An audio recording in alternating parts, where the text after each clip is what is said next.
Hey everyone, thanks for joining us today or listening in on the podcast. Drew Noel here, head of GTM operations advisory at Mad Kudu. Stoked to have you all with us and interviewing Ben Pollack from Charthop, head of growth over there. Super excited to have you with us, Ben. Welcome to Mops Confessions. Drew, it is a pleasure to be here. Thank y'all for having me. Yeah, absolutely. Fantastic.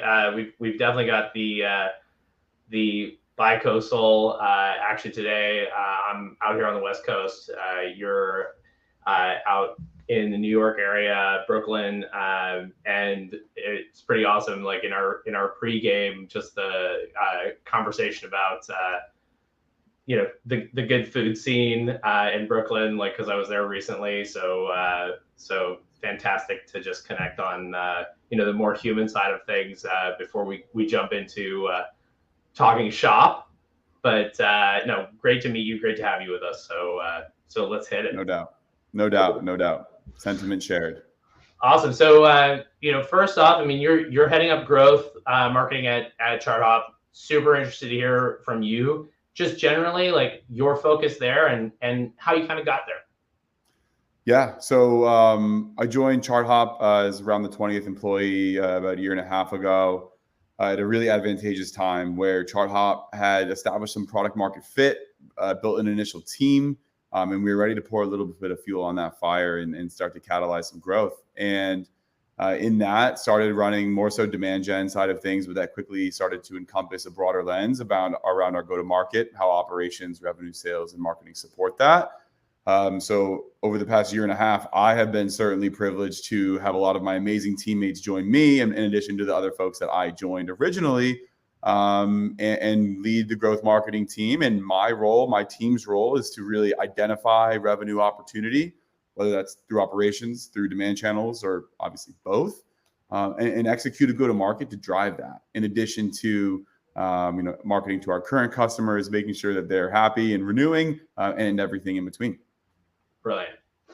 So cool. So, and as we were kind of prepping for our conversation today, you have a really interesting background in kind of what led you to the growth role and also a growth career path, right?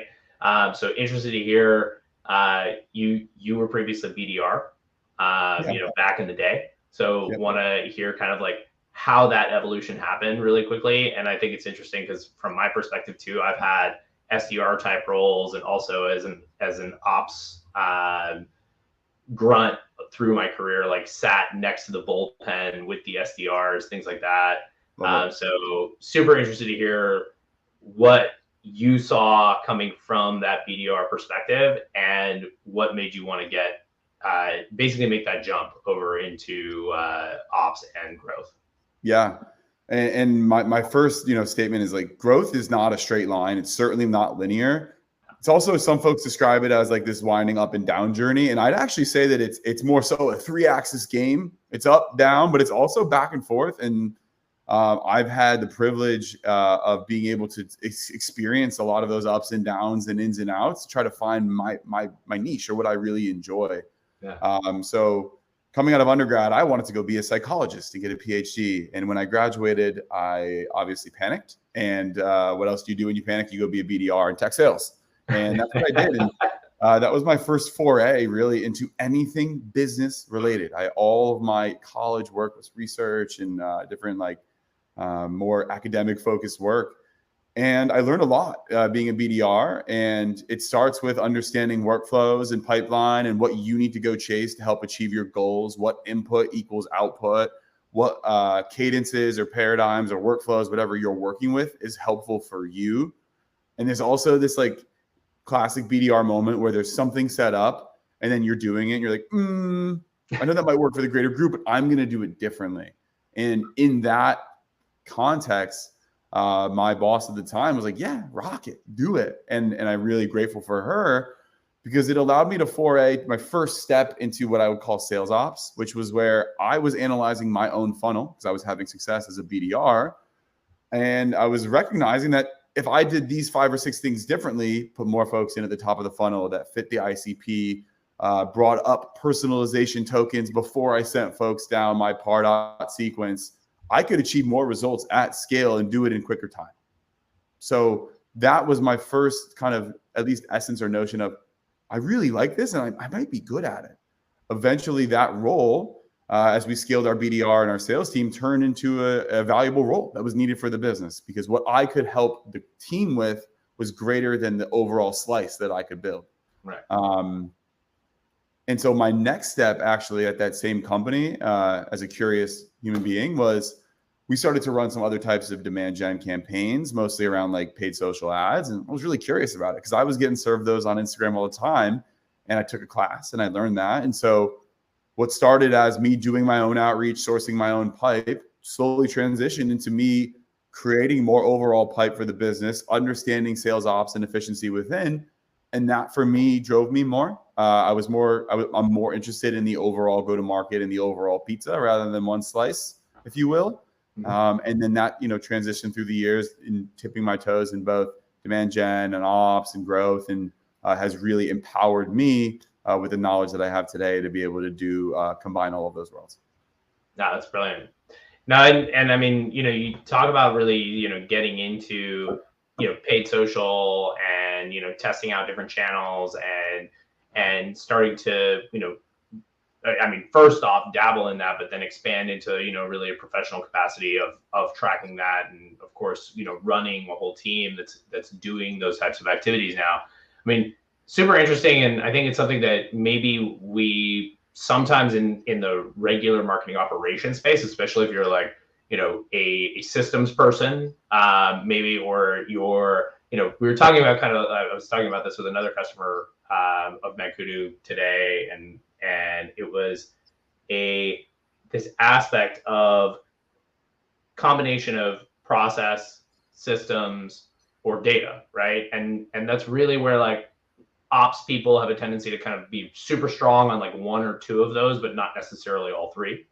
And I think it's interesting too, because you kind of go up funnel, you look at those things that are actually driving demand or growth on the top of the funnel, and those things that of course are triggering lower in the funnel or with the follow-up post qualification, and those are very much the domain of the demand gen organization or the growth organization, working in coordination with sales. But very often it's like a piece that ops doesn't get near enough to. And I think it's interesting that you probably have some great ideas or specific findings around channels or upstream touch points and their correlation to mid-funnel velocity, and also encouraging SDR, BDR, and AE engagement. And wanted to hear what maybe some of those findings are, and just generally or even specifically if you've seen especially successful actions and their correlations. Yeah, I'll start general and then I'll outline a couple specific examples for you. Cool. My first day at Charthop, I actually presented. It was coincidentally our presentation, the marketing team's time to present, and I just talked on one slide. And the slide itself was super simple. It was a pyramid, and up top was all these little boxes in pyramid form, and those were growth tactics and channels and touch points, not just paid, but like referral, word of mouth, flywheel, press, other types of brand opportunities, paid search, paid social, SEO, you name it. Outbound, of course. And at the bottom was just a big brick, a big block, and it said operations, because that's the high level idea, right? If you don't have an operations team and a demand gen team that are lockstep, you're not going to have close alignment between understanding what works, understanding what doesn't, having your operations team fuel the data driven or data informed decision making. I say it so lightly because attribution is difficult. And you can't make every single decision you have off of data points. You should rely on your gut. It's actually a newfound viewpoint for me. I used to be like, oh no, it's all data driven 100% of the time. It's always data informed. But you should use qualitative discussions that you have with partners and customers in part of your decision making, and rely on trend lines that may not be causal or statistically significant, and use your own judgment to make a call. But at a high level, you need ops to support demand. And without demand gen, ops might not be able to shine as much as it could. So my whole shtick is that what would ops have to do? Like, they'll have nothing to do without demand gen, right? My ops team is going to be kicking me for that one. But I'm obviously kidding. Here's a couple specific examples of how I view ops fueling demand gen and fueling growth. One of them is more on the go-to-market side, and one of them is more on the attribution side. So starting with the first, our whole 1, 2, 3 go-to-market playbook is super simple. Understand the accounts that need us and why. Operationalize the data within, empower the team to go to market towards them. That's one step. That's the second step. And then measure. How'd you do? Did it work? Did it not? Rinse and repeat your learnings. So how do you bring this data in? How do you enrich your database to understand these are the accounts in target segments, in regions specific for this type of campaign? Here's the signal or the intent data point that is showing us this is the right campaign to put them down and this is the right time to do it. None of that is demand gen so far. You just identified a go-to-market plan and a target to do so based on operational infrastructure within Salesforce, HubSpot, Clearbit, Outreach. That's kind of our stack. Mad Kudu if we have more time, which we will eventually, of course. Then finally, it's like, how do you deploy? Well, if this is the target segment and this is the messaging and this is the pain point, we can run paid here. We can do a community play here. We can have BDRs go this way. Great. Let's consolidate. Let's organize. Let's go to market strong. Let's give it a chance. And let's circle back. And so we've rinsed and repeat that type of framework a few times now, and it's been really successful for us. But ops is fueling demand. Demand is going to market. Demand is then recognizing what's working through ops and analysts. And then you're refueling that vicious or virtuous cycle, not vicious, but also vicious, again and again. So that's one. Yeah. The second is more simple around attribution. We haven't solved it. I don't think many orgs have. Chris Walker, who I think was on your podcast a while ago, gave the best attribution trick there is, and it's a "How'd you hear" form. We have two fields on our forms: email, how'd you hear. That's all we need to know. But we also layer in all the UTMs and anything else we can, and it's leveraging really complex workflows within HubSpot or other types of systems to ingest information, attach it to specific objects, leads, contacts, accounts, products, ops, you name it. And then look back and be like, was this spend effective? Was it not? We don't report on MQLs at Charthop. To us, they're an important part of our story. They give us and our performance team a ton of decision-making around, this did indeed drive qualified leads who were looking for a demo, thus they were MQLs. But at the end of the day, it's about what's driving revenue, reporting on the revenue, earning the exec and leadership team's respect to be able to do that by leveraging the intermediary funnel data to get there. No, absolutely. And that's an interesting point that comes out of that is I'm hearing all of the test and check, continuous, I would say viciously virtuous cycle, in order to modify that. But if we were to look at those intervals, what are some suggestions you might have about basically setting those start and stop points within intervals for giving the opportunity for that pipeline to be potentially developed?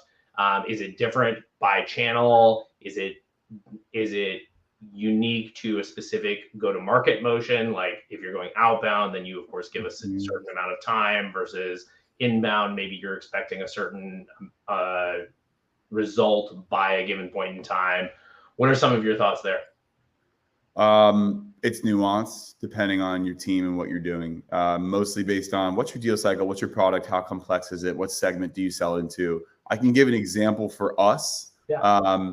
We release a self-serve product, so it's free up to a point. And that for us, we knew really quickly whether or not some campaigns were going to work to simply drive lead gen and acquisition. Yeah. Right. So we're bidding on XYZ. We're running these types of AdWords. We run it for 3 to 4 weeks. We can get a good gut sense of, is this flopping and we need to kill it and try something else? Or is this succeeding and should we further put effort in to optimize? Mm-hmm. So there's some tactics and some go-to-markets that you can pretty quickly get a sense of. That said, there are others that take a lot of time. And as an example there, we released a magazine on honoring people leaders. Charthop sells into HR technology, into people and finance leaders. So we put a go-to-market in place that was honoring people leaders that we think are doing a great job and empowering them and supporting them and promoting them on social and building out content and Halo content to get more in the weeds on what they're doing and how they're doing it. That campaign is really hard to measure the impact of, right? So we now are 5 months out from that. And I would say just now at this point, we're getting to a sense to look at the brand traffic we drove, the downloads we drove, how that impacted pipeline. Did it help velocity? Are there other anecdotal tidbits that we're hearing from our sales team that we're like, yep, that's it. That totally was the accomplished goal. Or like, no, it flopped. And also within that, as a side point, feeling free to fail is something that I believe comes from the top down in terms of leadership. Our leadership team supports that. So we are not here trying to cookie cutter and say, this worked. We're always hypercritical with what we're doing. And to your point, the time frame is super important. The play is super important. Is this a velocity only play? Is it top of funnel? Is it a little bit of both? Another example for us would be on the field side.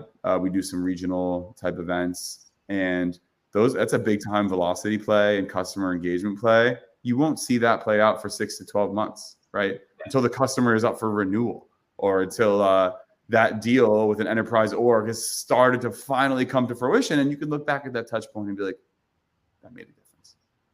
So it depends on the channel, the tactic, the segment. And you should obviously, measure accordingly. Yeah, absolutely. That point, and this was something we touched on in our preliminary conversation too, is the interesting aspect. And I think this goes to, applying real world approach to the data that you might have. It also speaks to the point that Chris makes around like attribution models being kind of, potentially broken if they're completely, applied in a rote fashion. Mm-hmm. The biggest thing is that of course you're spending money on certain actions that are going to generate goodwill, that are going to really enforce your brand position within the marketplace, that are going to strengthen your overall experience for the customer. And for that to kind of be thrown out because it doesn't necessarily directly convert into a dollar value, even though it has maybe softer impacts on velocity within the pipeline, or just you could say like the grease on the wheels as things kind of move through like final deal negotiation, legal, things like that, to actually get things closed in deals. Mm-hmm. I think that those points can very often be overlooked. And I mean, to what we were discussing, I think that extends to, as we kind of head into a bit of a market downturn, do we see growth marketers, being forced into a position where they have to cut budgets on maybe, a more brand centric strategy? And really, does that end up impacting them negatively in the long run? Whether we come out of that, regardless of when we actually come out of that trough, it's like, are they going to end up being like maybe like second rung, third rung? They're down the marketing ladder, right? So yeah, super interested to hear your thoughts there. Yes and yes. I think, and obviously it depends on the company's status, what you're trying to do, where your burn is, what your goals are, like, putting all that aside, I think that's such a foolish sacrifice. You need to be wise about your investments. Maybe you take a few less big swings on bets that you thought might work and you rely a little bit more on what's tried and true. But to cut brand spend, which compounds in the long run, because one customer that has been touched by your brand will tell another and will tell another, that is a compounding growth. So if you had X spend here on more lead gen focused stuff and about the other half on brand, and you only cut brand, you might still be able to maintain short-term pipeline, but you'll get to a point 6 to 12 months from now where you've lost your juice. Yeah. Vice versa, can't only spend on brand. right? Like you need to, and there's a lot of like less data-driven marketers out there that's all they do is like they spend on these, big brand swings, and you can't just have that either, because you need to have some type of predictable lever rather through which you can deploy, spend, grow in a quick fashion. And so the way we look at our program investment, which is how we very strictly call it for that reason, because spend sounds like it's ROI centric. Investment is just that. You're investing in the brand. You're investing in the pipeline. You're investing in customer renewals. You're investing through programs. Some of that programs is paid search.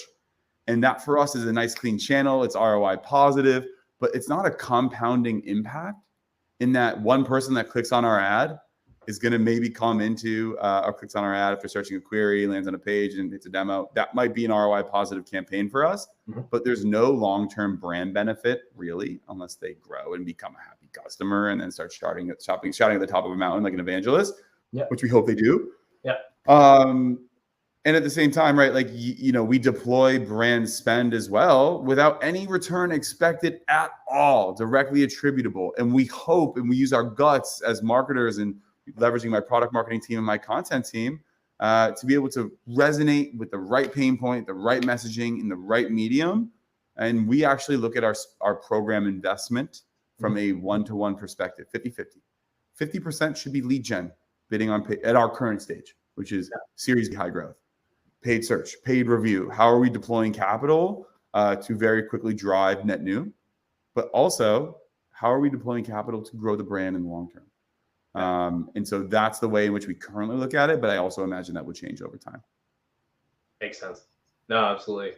So let's dive a little bit more into kind of the downstream and the ops. Like, so as you have like the different channels, and you are of course like making sure that you have balanced investment like in the right places.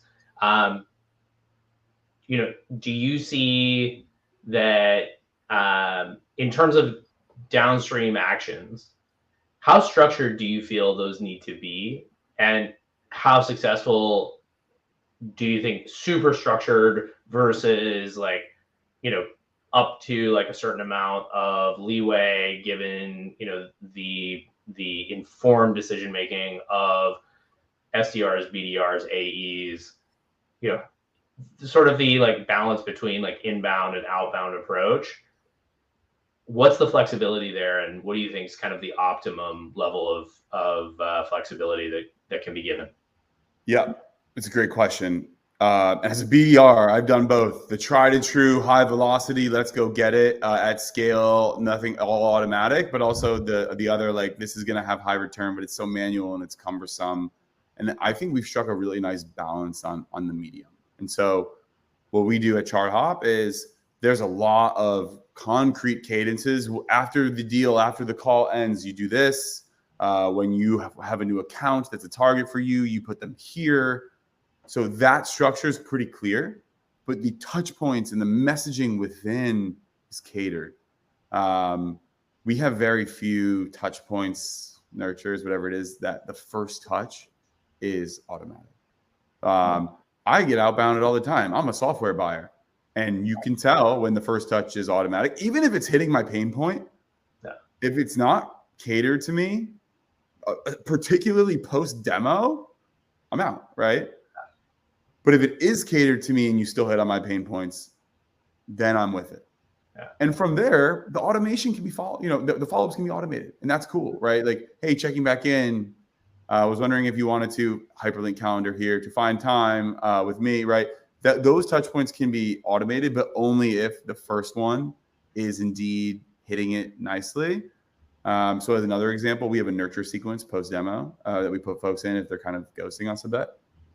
Some of those touch points are automated, but the BDR, the AE, takes the time to be careful about who they're putting in that. And then once they release it, they can set it and forget it to an extent, and then it can automate. So it's a middleman situation, and it's definitely finding that middle ground. Yeah, no, absolutely. It is interesting, isn't it? Like how many automated like first touches you get on the follow up, and you're just like, whatever.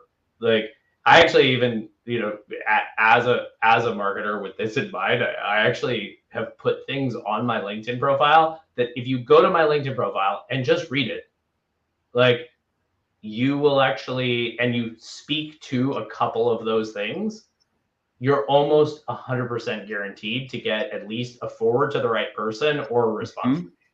Yep. So Even if I'm not interested, like, hey, here's the keys. Like, just talk to that instead of being like, oh yeah, like we can just fully automate this. Yep. And even if I'm not interested, when I receive an email that I think is just fantastic, I will respond and say, we have no bandwidth or budget for this, but you did a really good job. And all it takes is a little bit of time. Yeah. That said, like I'm a DM buyer, right? So for me, it might be worth the time. For someone who might not be, you have to, as a BDR or an AE, use your discretion on when to personalize and when not to. But folks hit me with the right messaging all the time. And if it's not tailored to me, then I will be less likely to respond. And that's, to your point, not just on initial touch point, but it's throughout the funnel experience for the prospect. Yeah, absolutely. It is funny because I think that, probably 3 or 4 years ago, we went through a phase in ops where it was like, cool, we can automate everything. And then it was like, wait a minute. Like, yeah, let's just taper that back. And you've definitely seen that in the last, like, I would say, 2.5 years, people really starting to rethink that. Yeah. And I would say, if we were to be overly general about it, it's sort of like a happy medium between that like super automated inbound and then the super, super targeted, like one-to-one outbound approach, right? Yeah. Like where you're really getting a nice level of customization, but also the efficiencies that the technologies and the automation can bring. Yeah. I also like, for what it's worth, I hate the binary breakdown of inbound versus outbound go-to-markets. Like that, like that to me is it like the archaic way of thinking about it, where you have a BDR team and maybe a field sales team that goes to and tries to sling some enterprise deals by reaching out and taking folks to dinner. But then you have, a different team that's only focused on inbound and the goals are completely separate. I know some folks might differ with my opinion on that, but I believe in one joint go-to-market. Outbound touch points and inbound touch points can totally work together. That said, our BDR team doesn't go after smaller orgs, so it's not worth their while, right? So you as a business need to understand what is your unit econ CAC thresholds that work for you. And for us, we've identified this deal size isn't worth our while. So if we can get some folks in and they're easy layups for us to sell on it, great. But we are not going to go to market towards you with our BDR or our paid social ads, right? That's just not where we're going to spend our dollars or our time. Yeah. Yeah. And I mean, that's also, one of the advantages of, PLG, right? Like, I mean, you have a free trial, you have, really strong, like potential, like you could say organic product-based conversion. I mean, that can take care of a lot of your market and also significantly contribute to your revenue. But then, on the enterprise side, I mean, targeting those potential plays and looking for signals in order to transition to that. Optimize. And I can speak to the data here lightly. We released our free product on 5/4. Today is 6/2, so that's about 30 days ago. We've seen a lot of great growth, but the most notable high-level change that I've seen is our pipeline value and our pipeline ACV. Pipeline value is still strong. Of course, the market downturn, there's a lot to be seen. Hopefully, we can continue to weather that storm. But the ACV of our overall pipe went through the roof. And the reason is reps have become in a comfortable cadence of handling any inbound with the same level of care, right? Even if you're 50 employees to 1,000 employees, and of course, use your discretion, but you're ready to jump on it. You want to sell a deal, deal's a deal. Our self-serve product has cannibalized smaller deals for us, intentionally so. Because for us, a $10,000 deal that might be cannibalized from someone using our self-serve product now is worth it, because eventually that company may upgrade or may grow and be ready for a bigger tier. And if not, that's fine. But now our amazing sales team can spend time on the deals that will move the needle for us at scale. And if someone wants to self-serve upgrade within the app, amazing. And we're just feeling the shift of that. And the leading indicator is the ACV of the pipeline we created in May. And it's certainly elevated compared to prior months. That's like it's fascinating too, because by effectively taking into consideration a long-term approach there, you're actually serving your short-term approach to make current targets as well. Yep. It's just like full efficiency, which is awesome. Yep. So cool. So we were talking about the tailoring of messaging, right? Kind of want to take it back there a little bit, and this may have a specific answer, it may not, but I think again it's probably circumstantial, or given exactly what you're dealing with as a company. But coming out of that discussion around tailoring messaging, what do you think? What would you say is most important? Is it firmographic fit? Is it persona? Is it behavior? What is the most important out of those various criteria in order to make sure you're customized effectively? It is the intersection of all three, and I'll tell you what it is: persona, segment, vertical. What's the pain point? So Jordan Crawford on LinkedIn writes about this a lot. It's what's the pain point? How do you target by pain? And then how do you leverage operations to programmatically build a system to allow your marketing team and your sales team at scale to speak to the pain? So I'll give you an example for Charthop. We traditionally have sold really well into high growth orgs. High growth orgs need tools to support their growing workforce. That's a really easy win for us. One of the best signals of growth is of a target for us is headcount growth. High growth orgs are typically hiring, and we can pull that data. We partner with a really great MarTech company called Primer, led by Keith Putnam Delaney. They're doing a great job over there. And what we're doing in a workflow is automating the creation of specific orgs that are creating or that are undergoing headcount growth. What is the percent delta on the headcount growth? What are the number of new roles month over month that were created within that org? Great. Push that into Salesforce. What location are they in? What segment are they in? Okay, enrich from Clearbait. What vertical are they in? Great. You now, as a BDR, have a list of headcount, percentages, numbers, titles, emails, locations, segment, all this stuff. All of that pain point. What's the pain? Based on this segment, it's probably here. Lower down market might be a little bit like, get out of spreadsheets. Up market, be like, consolidate your systems. Gosh, you're 900 person org, you're running IT, you're having trouble.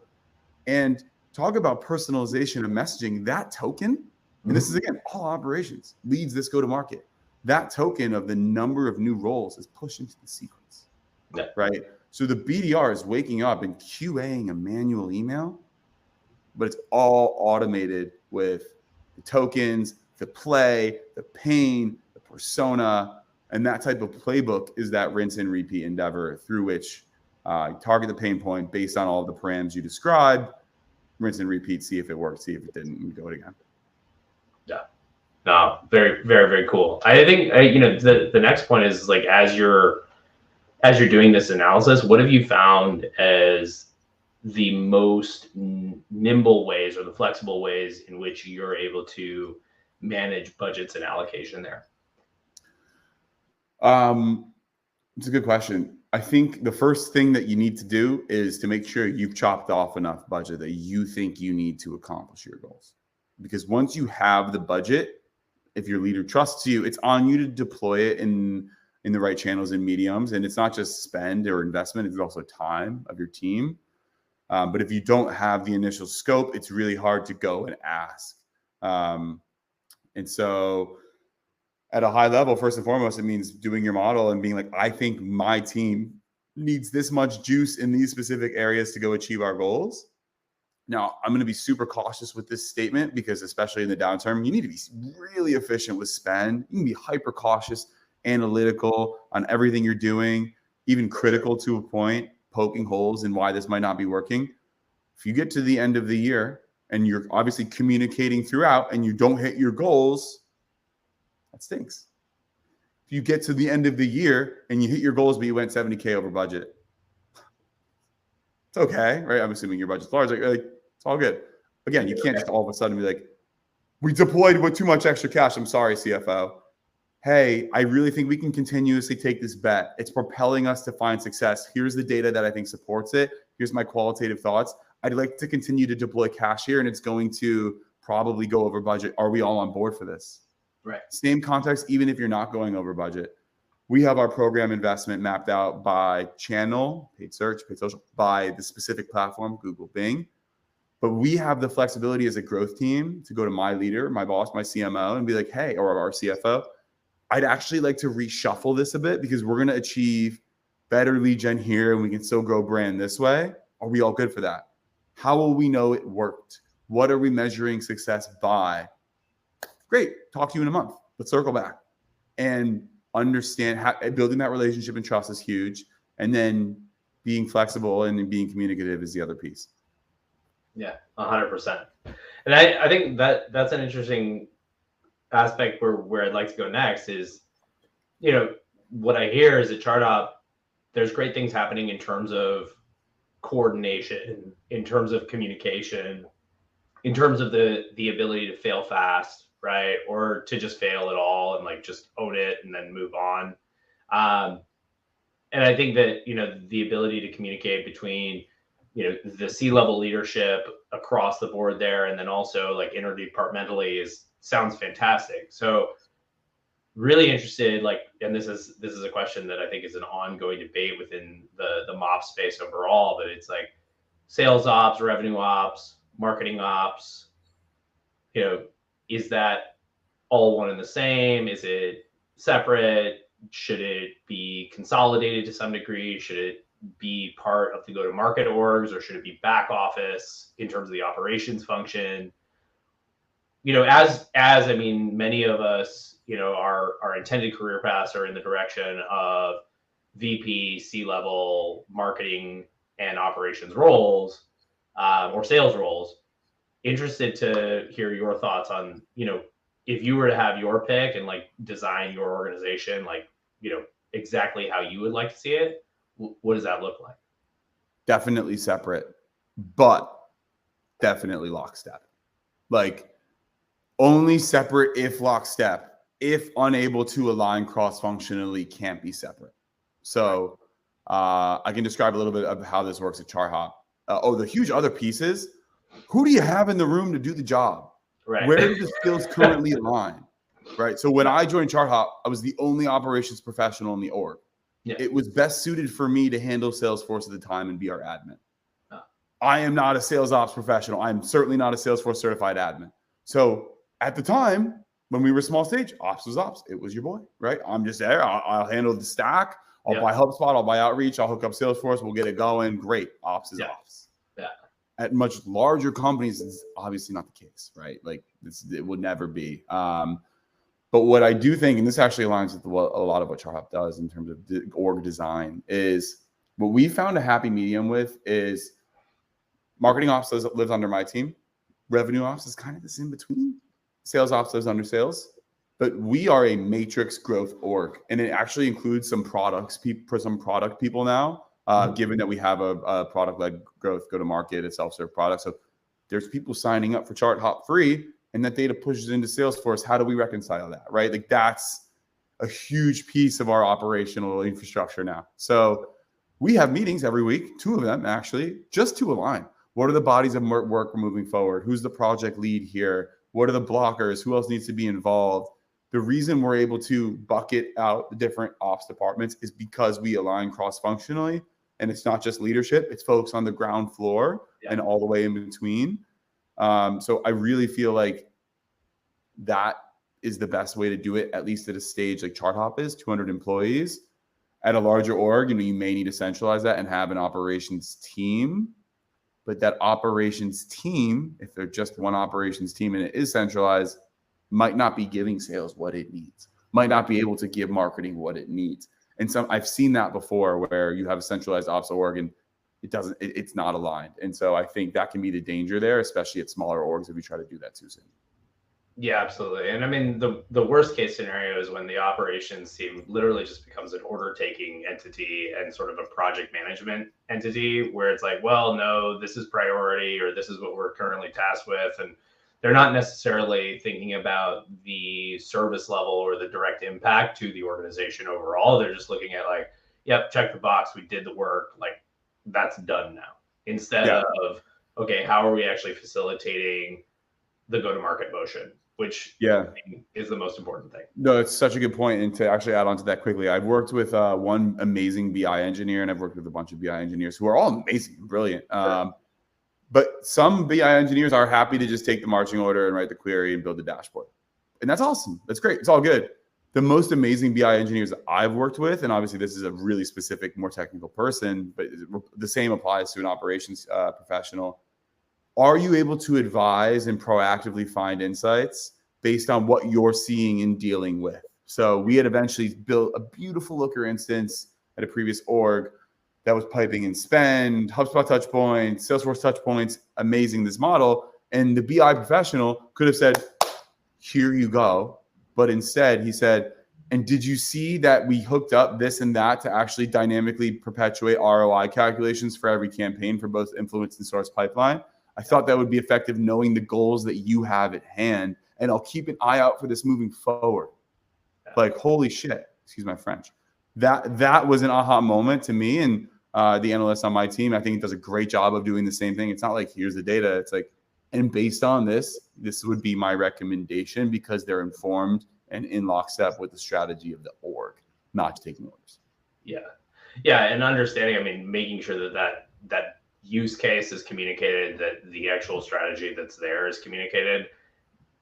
But then also, like, for, the differences, and I think this is like a whole other conversation, right? Like looking at like the differences between, of course, somebody who considers themselves to be a data engineer versus a BI analyst versus,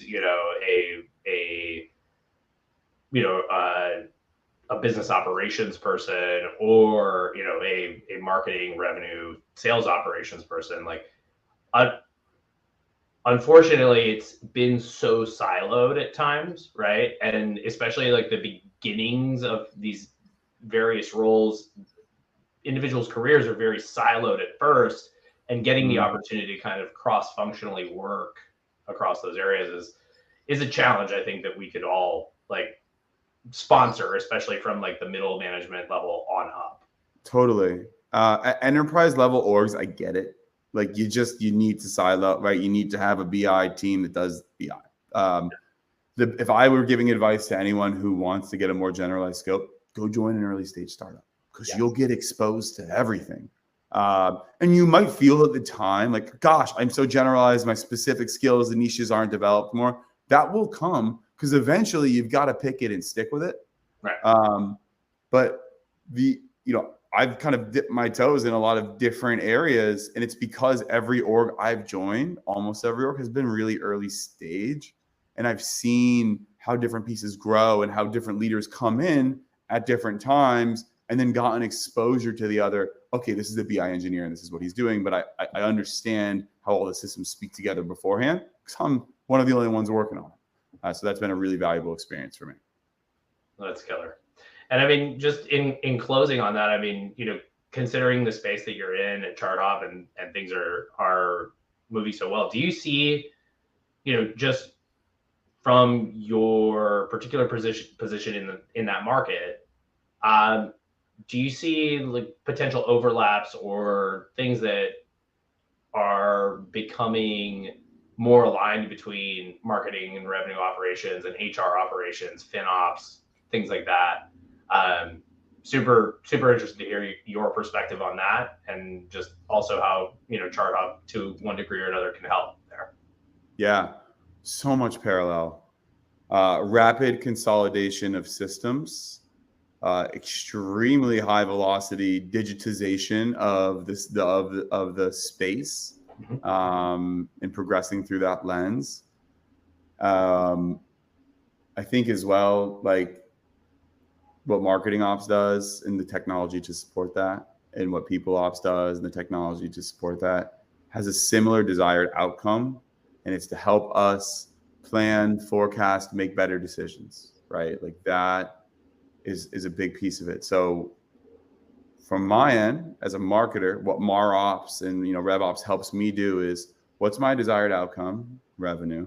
what are the different touch points or aspects that might influence that? Well, to do that, I've got to import data from 6 different systems. How do I do that? How are we tracking attribution at scale, or at least touch points, and trying to get an understanding of that? As a people ops professional, maybe your desired outcome is reducing attrition. Well, to understand what reduces attrition, you need to combine systems. Get your equity data in there. Get your learning and development data in there. Get your compensation data in there, right? You need to consolidate systems to then be able to model and forecast and be like, attrition actually happens once people are vested, or when people are in this department or in this location.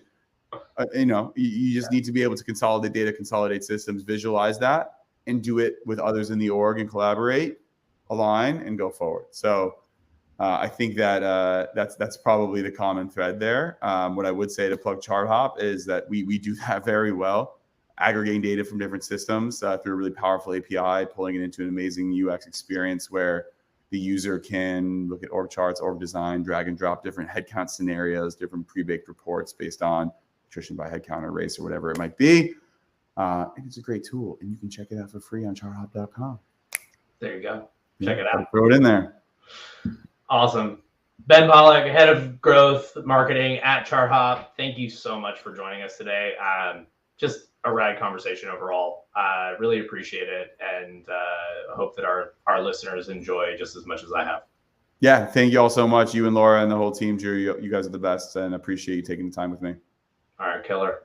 Hey, enjoy the rest of the day. Have a great rest of your week. And otherwise, team, everybody listening, feel free to check out Marketing Ops Confessions on your favorite podcast platform, and talk to you all soon. Thanks, Drew. Cheers.